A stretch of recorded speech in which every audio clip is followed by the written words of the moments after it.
Servus, Glück auf und herzlich willkommen zu einer weiteren FC Bayern Reaction. Ja Leute, diesmal zur Pressekonferenz nach dem Dortmund-Spiel. Mittlerweile bin ich wieder zu Hause, also können wir da mal reingehen. Ja, ich habe ja eben schon ein bisschen was gelesen, so wie es aussieht. Hat der Tuchel ja nur einen Satz gesagt oder was? Wir gucken mal, ich bin sehr gespannt. Wir gehen mal rein, Leute. Ab geht's.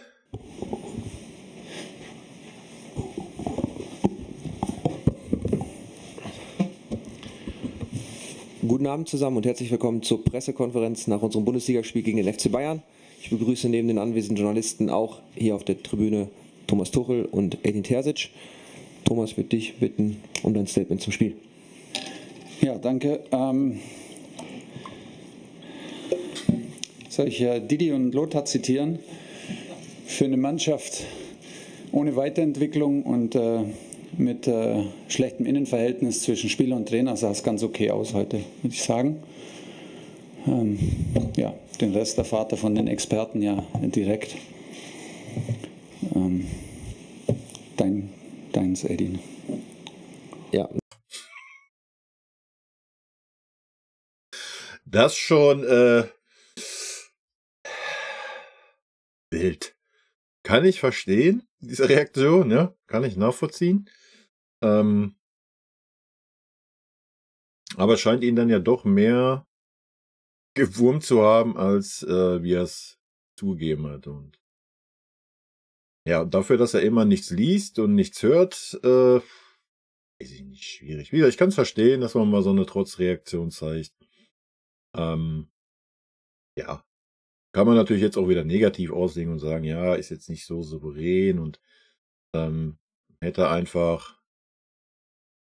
hat jetzt alle Argumente auf seiner Seite. Ja.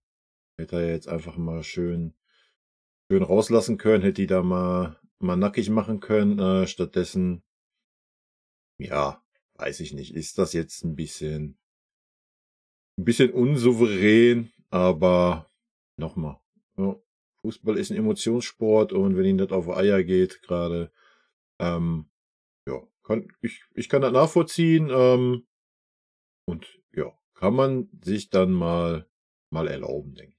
Danke Thomas und dann das Wort an dich, Edin. Ja, erstmal herzlichen Glückwunsch, Thomas, an dich und deine Mannschaft. Ich glaube. Aber ist natürlich schon ein bisschen, auf der anderen Seite ein bisschen respektlos jetzt so den Dortmundern gegenüber irgendwie, ne?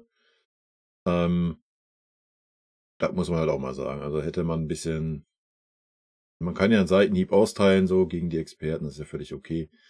Oder generell gegen alle Kritiker, aber ja, so aus Respektgründen, weiß ich nicht, hätte man da mal kurz auch aufs Spiel wenigstens noch eingehen können, denke ich. Ja, es war in allen Bereichen eine verdiente Niederlage für uns. All das, was man sich so vorgenommen hat vor dem Spiel, hat besonders in der Startphase nicht stattgefunden. Und dann liegt man hier nach 8, 9 Minuten 0-2 hinten. Und dann wird es natürlich schwer. Ich glaube einfach, dass wir viel zu lange gebraucht haben, um in dieses Spiel reinzukommen. Dann lag man schon hinten. Waren die Dortmunder überhaupt jemals in diesem Spiel drinne? Also gefühlt nicht wirklich, oder? Ja, so diese 2 Dinger, die da mal übers Tor gegen den einen, den Neuer gehalten hat, aber ansonsten weiß ich nicht, ob die Dortmunder jetzt mal so wirklich in dem Spiel drin waren. Da warte ich schon ein bisschen was anderes, wenn Dortmund zu Hause spielt. Dass man sagen könnte, die wären im Spiel drin gewesen. Und dann haben wir trotzdem sehr, sehr viele Sachen versucht. Wir haben nochmal versucht, Einfluss zu nehmen auf das Spiel, aber wir konnten heute weder mit dem Tempo noch mit der Passsicherheit, mit der Ballsicherheit des Gegners umgehen und deshalb war es heute eine verdiente Niederlage. Dass sich unsere Gäste aus München jetzt zügig auf die Heimreise machen, würde ich bitten, dass wir mit den Fragen an Thomas Tuchel bitte einmal Na, bin ich immer gespannt, ob er Bock hat, was zu beantworten heute. starten von euch aus. Danke. Matthias Dersch vom Kicker. Ja, hallo Herr Tuchel, eine Frage zu Upamecano. Der ist nach knapp einer Stunde vom Feld gegangen, dafür kam Pavlovic. War das vorher abgesprochen, dass er nur eine Stunde spielt und was haben Sie Pavlovic mit auf den Weg gegeben? Ja, es war das Äußerste, was wir verantworten konnten. Wir müssen 45 Und der Opa war so bärenstark, Alter. Lecco mio, ey. 40 Minuten war die erste Maßgabe und dann ein Check mit dem Doktor. Und ein Check natürlich Feedback von UPA und dann blieb es dabei bei nochmal 15 Minuten. Und dann war klar, dass Leon von der linken 10 auf die rechte Innenverteidigung geht und da zu Ende spielt für uns und dass Alex auf die Doppel-6 geht. Edin hat dann ein System gewechselt, dann gab es mehr Breite im Spiel, deshalb haben wir dann mit einer Fünferkette teilweise dann auch verteidigt, auf Ballbesitz verzichtet, weil extrem viele Laufwege aus sehr hohen offensiven Positionen dann Dortmund extrem gefährlich gemacht haben im 16er. Deshalb war es dann teilweise eine Dreierkette, bis wir wieder mehr Ruhe gefunden haben. Alex hat super gemacht, Upa hat super gemacht. Auf jeden Fall, ne? Deswegen, ich sag ja, es ist schade, dass er bisher so außen vor ist, liegt aber einfach an dem Umstand, dass ein Kimmich immer spielt. Ja, das ist halt so das Thema.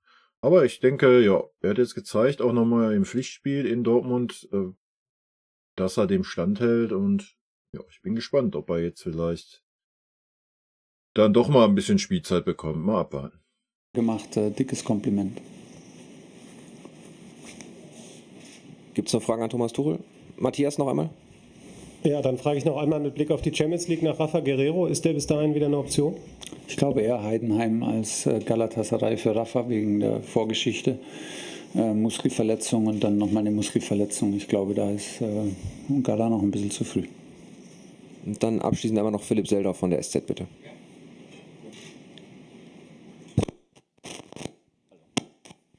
Okay, pardon.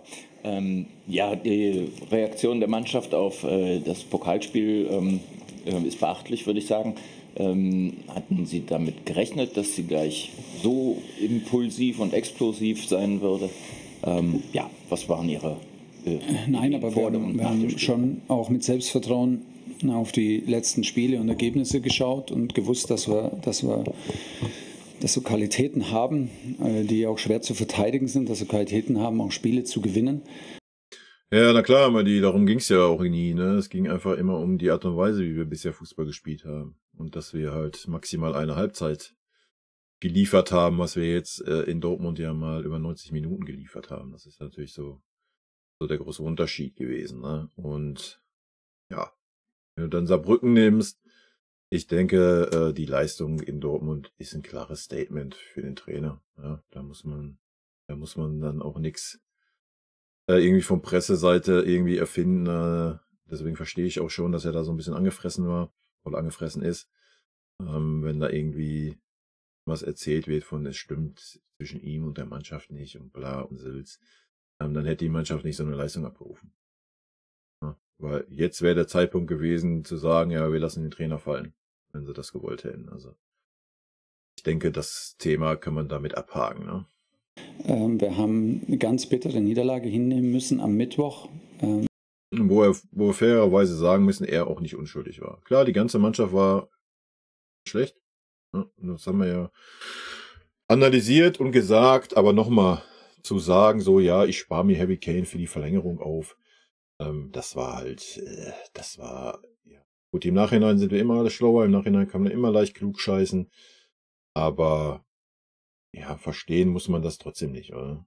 Also, warum sollte man sagen, wir gehen freiwillig in die Verlängerung, wenn du hättest einen Harry Kane auch in der 75 Minuten einwechseln können und wir haben jetzt auch gegen Dortmund gesehen. Klar, wir gegen Dortmund haben Raum gehabt, hatten wir da nicht. Wäre ein bisschen was anderes gewesen, aber ein Harry Kane hätte da eine ganz andere Qualität da vorne reingebracht, als so ein Schupo, der einfach super schwach war. Ja, aber Spiel ist vorbei, das Thema ist abgehakt, wir sind verdient ausgeschieden, Punkt. Jetzt war Dortmund, wir haben ein super Spiel gesehen. Ja, ich lasse ihn erstmal weiter. Ich glaube trotzdem, dass es ein Spiel war, das auch nur einmal von 50 Mal verlieren. Es war dann eine Niederlage und Sie wissen ja, wie die Geräuschkulisse und wie dann bei Bayern ist und dafür stehen wir auch ein und das ist auch überhaupt kein Problem. Aber gerade weil wir auch selbstbewusst genug waren zu wissen, was wir können und das auch vorher geliefert haben, waren wir auch selbstbewusst genug, dann am Freitag nach vorne zu schauen und uns einen Plan zurechtzulegen, mit der Mannschaft durchzusprechen, ihr Mut zu machen und ruhig zu bleiben. Und ich denke, das geht immer um die Reaktion. Leider wird es keine Saison ohne Niederlage geben. Eine Niederlage im K.O.-Spiel wird uns immer maximal frustrieren und ärgern. Und es wird auch die ganze Saison nicht weggehen, weil dann immer Pokalauslosung ohne uns stattfindet. Das ist so. Mit der Narbe müssen wir jetzt leben. Aber es gibt auch ein Leben nach dem Pokal aus und die Reaktion war absolut top. Wir haben das heute auch gebraucht. Wir haben es auch über 90 Minuten gebraucht.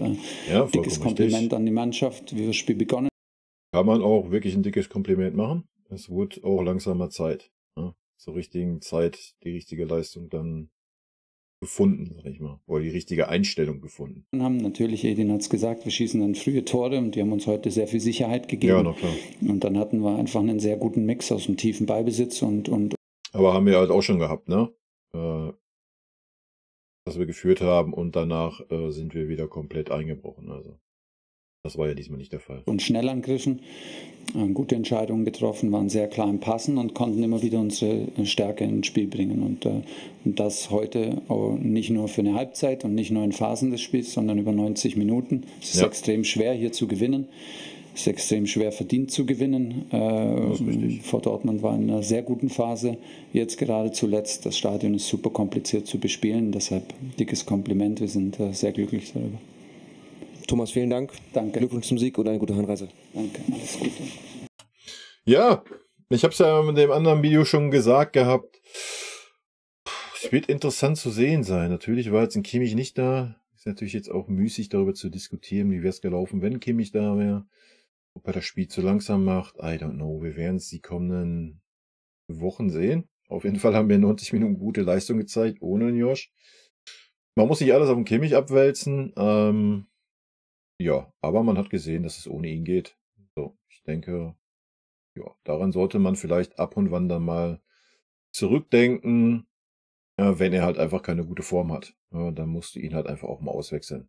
Ja, oder ihn einfach auch mal ein Spiel draußen lassen. Ich denke, wir haben heute gesehen, dass es geht, dass auch so ein Pavlovic da ist, wenn er gebraucht wird. Und ich bin sehr gespannt, wie die nächsten Spiele jetzt spielen wir gegen Galatasaray. Ich denke, da wird natürlich wieder ein Kimmich in der Mitte da rumdümpeln. Aber lassen wir uns mal überraschen. Dann haben wir ja nochmal ein Bundesligaspiel, wo er nicht spielen darf. Und ja, dann gucken wir mal, wie die beiden Spiele spielerisch aussehen. Ne? Mit dem Spiel jetzt dabei, denke ich, haben wir dann einen ganz guten Anhaltspunkt. Ob es jetzt einfach ein genereller Ruck durch die Mannschaft war oder ob es halt einfach ja auch ein bisschen an ihm auf der 6 liegt. Keine Ahnung. Wir werden sehen. Und wir werden mit Sicherheit darüber diskutieren. Ne?